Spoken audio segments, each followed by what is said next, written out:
Good afternoon. Yesterday, we began the Christian season of Advent, the 4 weeks that lead up to our celebration of Christmas.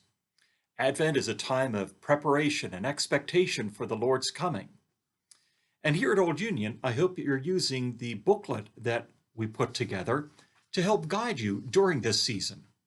You can find it on our Facebook group, you can find it at the church's website, you can also find printed copies at the church.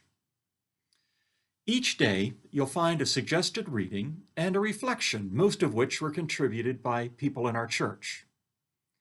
Now, today's reflection doesn't relate specifically to the Bible passage, so I'd like to spend a few minutes doing so here.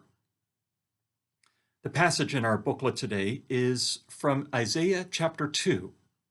This is his prediction of a time when people will come to the mountain of the Lord. This is the future we're all waiting for. This is what we're expecting in this season of Advent. So why will people gather to the mountain of the Lord? Why will people gather into God's presence? Isaiah gives us two reasons.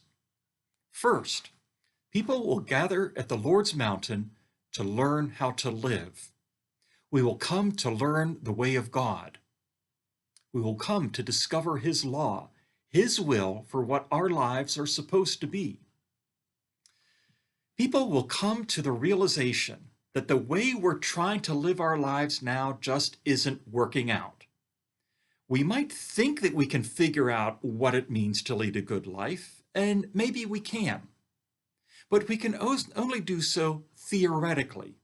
We can come up with ideals for ethics and morality, the best way to live life. But in the long run, our best laid plans just don't work out. They keep getting derailed. No matter how perfect our theoretical, logical system is, some flaw will develop.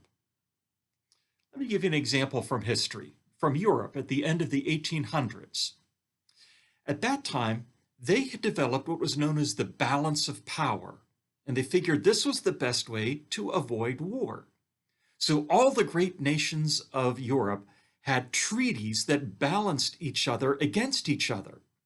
They figured no one would want to start a war because if they did, then the entire continent would start into the war. And they thought that that would prevent war from happening. It didn't work out. What should have been a minor conflict erupted into the deadliest, ugliest war of the time. What at that time they called the Great War, which we now call World War I. See, our best efforts and intentions to run our lives and to run our world always end up with us falling flat on our faces. This is why people will come to the Lord's mountain at the end of time.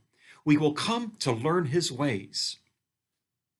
There's a second reason, though, why we gather at the Lord's mountain. It's related to the first one. We gather not just to learn how to live, but we will also gather in order to settle our disputes. There are lots of wars in our world today, lots of conflicts, countries arguing with each other, countries that can't agree on whatever it is. Maybe one country is being greedy and taking advantage of the other one. Maybe the two just don't like each other. Now, we have in our world today ways to deal with conflicts between nations without going to war. That's why we have things like the United Nations and the World Court and treaty organizations. Do they work? Well, sometimes they do. But I don't think any of us can say with a straight face that all of these things that we've put into place to settle disputes between nations has put a stop to warfare. Warfare and violence is a very present part of our world today. Wouldn't it be nice? Wouldn't it be nice to have a definitive authority who will straighten all of these messes out? Someone who will say, this is the way it is, and everyone will agree. Wouldn't it be nice not to have to fight with each other in order to settle things? And this isn't true just for nations. What about us individuals? I imagine each of us have at least one or two people in our lives that we just always seem to tangle with. Things never seem to work out the way we want. Wouldn't it be nice if we didn't see eye to eye with someone else, to have a way to settle things? This is what it means to come to the mountain of the Lord. This is what will happen when, to use Isaiah's words, the mountain of the Lord is established. And as a result, the instruments of warfare and destruction will become instruments of productivity. When sword and spear are turned into pruning hook and plow.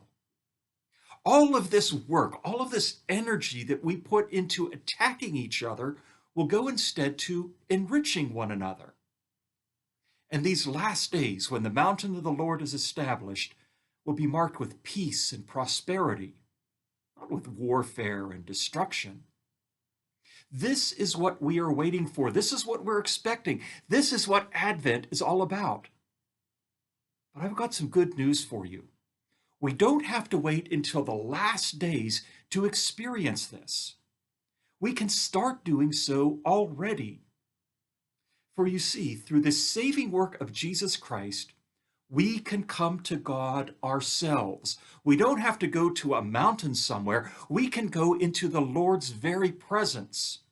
And we can do so to seek to learn how to live and to seek his guidance to settle our disputes. And as we do so, we are then able to devote our lives to peace and to enriching one another, not fighting and destroying each other. We can seek justice. We can encourage the oppressed. We can abandon our greed. We can look for the Lord to come into our lives, just as he came into our world as a baby, whom we know as the Prince of Peace. Would you pray with me, please? Oh, Lord, you've got big plans for this world you created.